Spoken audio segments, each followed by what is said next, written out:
नमस्कार, मी संजय वैशंपायन. KTV मराठीच्या कोकण वार्तामध्ये आपलं स्वागत. प्रथम एक नजर आजच्या ठळक घडामोडींवर. रत्नागिरीत तयार झाले भारतीय नौदलाच्या ऐतिहासिक INS ओल्ड विक्रांत युद्धनौकेचे मॉडेल. रत्नागिरीत 15 जानेवारीपासून सुरू होणार सागर महोत्सव.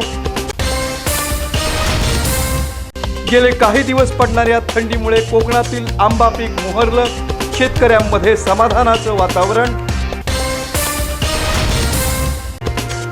आणि दापोली येथे कोकण परिक्षेत्रीय पोलीस क्रीडा स्पर्धा उत्साहात संपन्न.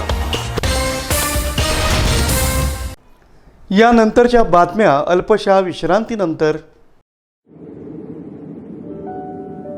समंदर की गोद में पला है तू, अंगड़ाई लेते ही लहरें शुरू. आज यौवन की मस्ती छोड़, ले चलता हूं तुझे एक नए मोड़. आजा तुझे माँ पुकारे अब, छेड़ देते हैं बीच से कुछ शरारत हंसी. गले लगा ले उसे ए फकीर, इंतजार कर रहा है तेरा तो. चल दे देते हैं उसे फसल की खूबसूरती तो. आजा तुझे माँ पुकारे अब, मीलों आगे चलना है हमें. सिर्फ फसल नहीं, तेरे स्पर्श की चाह में बैठे हैं शहरों में भी कहीं. उनके मुख पे भी लानी है मुस्कान, उन्हें भी देनी है एक नई पहचान. आजा तुझे माँ पुकारे अब. फिनोलेक्स पाइप्स पहुंचाए पानी को अपनी माँ के पास. आणि आता पाहूया बातम्या विस्तारानं. रत्नागिरी मिरजोळे पाटीलवाडी येथील प्रसिद्ध शिप मॉडेलर मयूर वाडेकर यांनी आपल्या कुशल टीमच्या सहकार्यानं INS ओल्ड विक्रांत या भारतीय नौदलाच्या ऐतिहासिक युद्धनौकेचं तब्बल 35 फूट आकाराचं भव्य मॉडेल साकारलं आहे.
रत्नागिरीसारख्या ग्रामीण आणि दुर्गम भागात इतक्या मोठ्या आकाराचं आणि तांत्रिकदृष्ट्या आव्हानात्मक शिप मॉडेल तयार करणं म्हणजे एक प्रकारे शिवधनुष्य पेलण्यासारखं कार्य असून मयूर वाडेकर आणि त्यांच्या टीमनं ते यशस्वीपणे पूर्ण केलं आहे.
विशेष म्हणजे भारतातील पहिलं 35 फूट लांबीचं शिप मॉडेल असून त्याचं वजन 3 टनांपेक्षा अधिक आहे.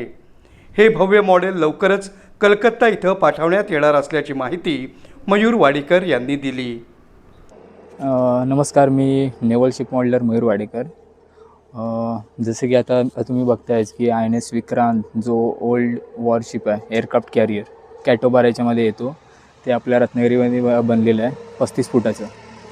आणि हे मॉडेल जाणार आहे कोलकाता शिपयार्डला, जे LNT शिपयार्ड आहे ते तिकडे जाणार आहे. आणि हे कॉन्ट्रॅक्ट आपल्याला भेटलं आहे नासा इंडस्ट्रीकडून, जे सबमरीनचे फायबर प्रोजेक्ट करतात त्यांच्याकडून हा GRPचा प्रोटोटाईप रेडी केलेला आहे. आणि त्याच पद्धतीनं हे जे मॉडेल करायला आम्हाला टोटली 22 दिवस लागले.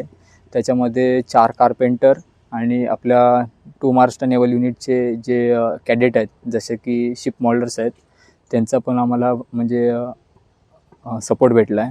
आणि त्याच पद्धतीनं इथले जे लोकल जे मित्र वगैरे आहेत त्यांनी पण आम्हाला सपोर्ट केला आहे.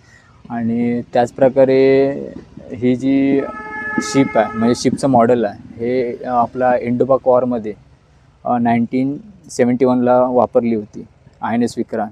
त्याचाच हा एक म्युझियम म्हणून पण आणि प्रोटोटाईप पण हा कोलकात्याला आपण आता आज संध्याकाळी आता पाठवतो आहे. याची लांबी, रुंदी आणि काय याचं वैशिष्ट्य असं? ह्याची लांबी जी मॉडेल लेंथ आहे ही 35 फीट आहे आणि याची विड्थ आहे ही 8 फूट आहे. आणि हा जो एअरक्राफ्ट कॅरियर येतो हा कॅटोबारमध्ये येतो. जसं की ह्या एअरक्राफ्टला स्की जम हा अपमध्ये नसतो, स्टेट असतो. त्याच्यामध्ये सी हॅरियर म्हणजे व्हर्टिकल जे लँड होतात, सी हॅरियरला म्हणजे पुश करण्यासाठी तिला हे नसते, त्याचा जो इंजिन असतो तो हायड्रो असतो. त्या पद्धतीने ह्याच्यावरती एअरक्राफ्ट्स येतात. त्याच्यानंतर दुसरा जो हेलिकॉप्टर असतो तो अँटी सबमरीन वॉरफेअर, सीकिंग, त्याच्यानंतर सपोर्ट किंवा सर्चिंग ऑपरेशनसाठी वापरला जाणारा चेतक आणि सी हॉक असे ह्याच्यावरती एअरक्राफ्ट्स येतात. आणि ह्याची खासियत आहे की हा डिझेलमध्ये येतो. आणि ह्याचं वैशिष्ट्य म्हणजे की PNS जी गाजी आपण जी बुडवली त्याच्यामध्ये विक्रांत पण त्याच्यामध्ये पार्टिसिपेट होता. म्हणजे विक्रांतला बुडवण्यासाठी गाजी आली होती, पण बॉयलरचा प्रॉब्लेम असल्यामुळे तिला अंदमानला आपण लपवलं, म्हणजे सिक्युअर केलं आणि INS राजपूतने PNS गाजीला डुबवली. या विक्रांतच्या आधी असं कुठला एखादा प्रोजेक्ट तुम्ही आधी केला? हां, मे महिन्यामध्ये 22 मेला आम्ही एक INS विक्रांत जो आता कोचिन शिपयार्डने नवीन शिप लॉन्च केली ते 40 फुटाचं बनवलं होतं. आणि INS विशाखापट्टणम हे मॉडेल आम्ही NDAला खडकवासल्याला दिलं, जी म्हणजे हिस्ट्रीमधली जे नेव्ही ऑफिसर आहेत लेडीज त्यांच्या ह्याच्यासाठी ओपनिंग सेरेमनीसाठी ते आपण मॉडेल दिलं NDAला. अशी 2 मॉडेल दिली होती 40 फुटाची. या उल्लेखनीय कामगिरीमुळे रत्नागिरी जिल्ह्याच्या शिरपेचात आणखी एक मानाचा तुरा खोवला गेला असून स्थानिक कलाकारांच्या कौशल्याला राष्ट्रीय पातळीवर ओळख मिळत आहे.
आसमंत बेनोव्हेलन्स फाउंडेशनतर्फे रत्नागिरीत 15 ते 18 जानेवारी 2026 दरम्यान सागर महोत्सव या समुद्र पर्यावरण आणि जबाबदार पर्यटन विषयक 4 दिवसीय महोत्सवाचं आयोजन करण्यात आलं आहे.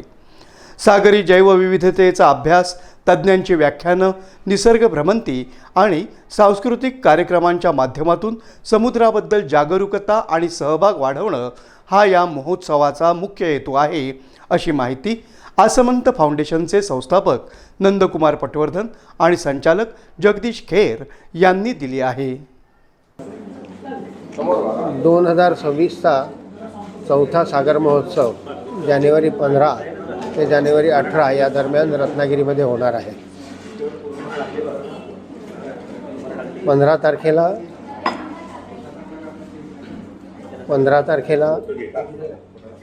मॅन्ग्रूव्ह अभ्यास फेरी म्हणजे खारफुटीची अभ्यास फेरी आणि संध्याकाळी खडकाळ समुद्र अभ्यास फेरी असा कार्यक्रम आहे.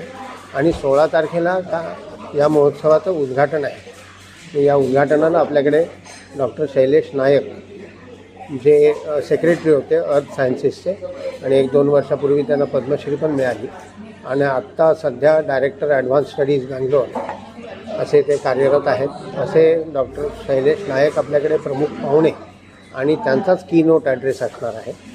आणि त्यानंतर 2 दिवस आपल्याकडे खूप मोठी मंडळी येणार आहेत.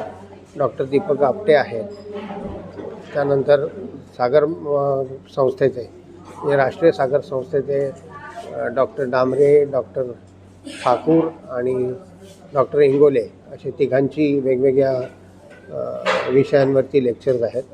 त्यानंतर डॉक्टर मांडे जे सेक्रेटरी होते सायन्स अँड टेक्नॉलॉजीचे आणि त्यात डायरेक्टर जनरल होते CSIRचे, त्यांचाही एक व्याख्यान यावर्षी आहे. त्यानंतर यंग सायंटिस्ट म्हणजे तरुण सायंटिस्ट म्हणून ईशा बोपर्डीकर ही सस्तन प्राण्यांवरती म्हणजे समुद्री प्राण्यांवरती बोलणार आहे. आणि डॉक्टर संजय देशमुख आहेत, former vice chancellor Mumbai university, त्यांचंही एक लेक्चर आहे. त्याचबरोबर शमा पवार ज्या फॉर्मर डेप्युटी डायरेक्टर टुरिझम आहेत, त्यांचं रिस्पॉन्सिबल टुरिझम या विषयावरती लेक्चर असणार आहे. आणि आपण यावर्षीचा सागर महोत्सव हा फक्त या 4 दिवसापुरता सीमित नसून आपण गेल्या 6 महिन्यामध्ये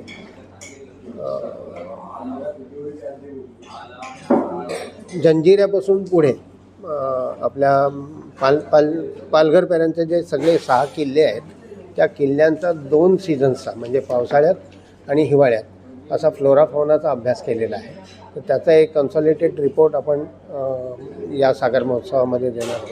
त्यानंतर पुण्यामध्ये फर्ग्युसन कॉलेजनी यावर्षी पथनाट्य सादर केली होती सागर महोत्सवाच्या निमित्ताने. रत्नागिरीमध्ये आता पुढच्या महिन्यामध्ये आपल्या गोखले दोगळेकर कॉलेजची मुलं पण करतील. त्याचबरोबर आपण एक रील कॉम्पिटिशन घेतो आहे कॉलेजच्या विद्यार्थ्यांसाठी, खरी आहे पण आपण ती सगळ्यांसाठी खुली ठेवलेली आहे. आणि त्या रील कॉम्पिटिशनचे पण निर्णय आपण त्या दिवशी तिथे जाहीर करणार आहोत, म्हणजे विजेते वगैरे कोण आहेत ते. तर अशी ही भरगच्च असा हा कार्यक्रम आहे. गेले काही दिवस कोकणात जाणवणाऱ्या थंडीमुळे हापूस आंबा बागायतदारांच्या चेहऱ्यावर समाधान दिसून येत आहे. या थंडीचा थेट फायदा आंब्याच्या झाडावरील मोहोराला होत असून यंदाचा हंगाम आशादायी ठरेल अशी चिन्ह दिसत आहेत.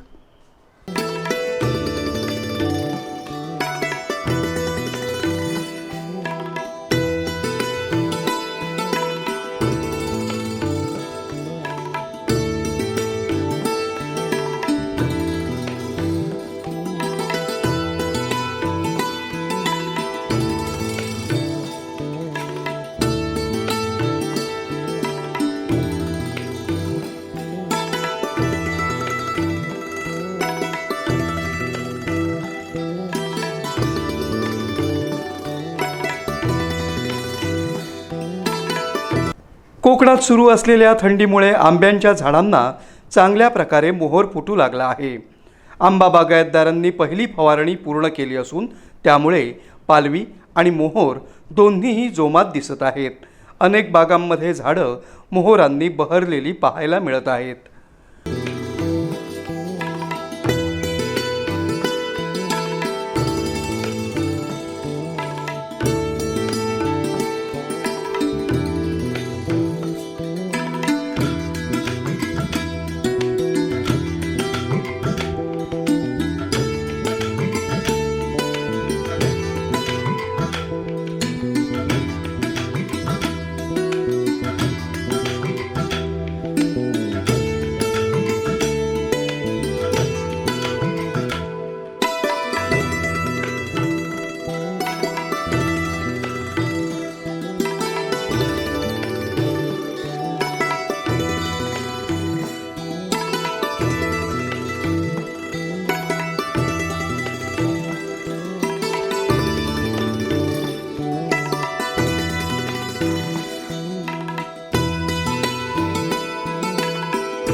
कृषी तज्ज्ञांच्या मते ही थंडी आणखी काही दिवस कायम राहिली तर मोहोर अधिक चांगल्या प्रकारे येईल आणि हापूसचं उत्पादन समाधानकारक होण्याची शक्यता आहे.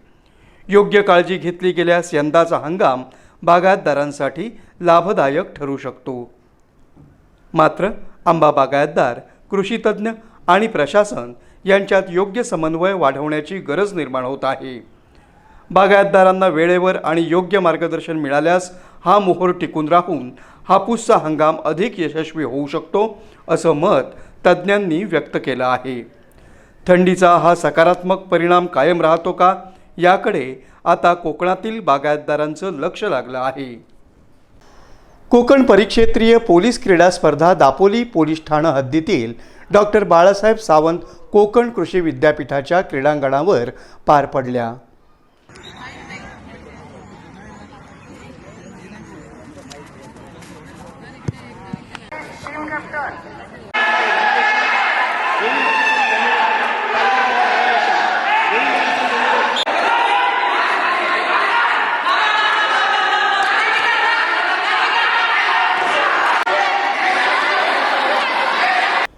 या भव्य क्रीडा महोत्सवात नवी मुंबई, मीरा भाईंदर, वसई, विरार, पालघर, ठाणे ग्रामीण, रायगड, रत्नागिरी आणि सिंधुदुर्गातील पोलीस अधिकारी आणि अंमलदार खेळाडूंनी उत्साहपूर्ण सहभाग नोंदवला. धावणे, जलतरण, वेटलिफ्टिंग, जुडो असे विविध खेळ आणि स्पर्धा या ठिकाणी संपन्न झाल्या. जिल्हा पोलीस अधीक्षक नितीन बगाटे आणि त्यांचे सर्व सहकारी यांच्या मार्गदर्शनात ही स्पर्धा यशस्वी पार पडली. पुन्हा एक नजर आजच्या ठळक घडामोडींवर. रत्नागिरीत तयार झाले भारतीय नौदलाच्या ऐतिहासिक INS ओल्ड विक्रांत युद्धनौकेचे मॉडेल. रत्नागिरीत 15 जानेवारीपासून सुरू होणार सागर महोत्सव. गेले काही दिवस पडणाऱ्या थंडीमुळे कोकणातील आंबा पीक मोहरलं, शेतकऱ्यांमध्ये समाधानाचं वातावरण. आणि दापोली येथे कोकण परिक्षेत्रीय पोलीस क्रीडा स्पर्धा उत्साहात संपन्न. याबरोबरच आजचं हे बातमीपत्र संपलं. पुन्हा भेटूया पुढील बातमीपत्रात. तोपर्यंत नमस्कार.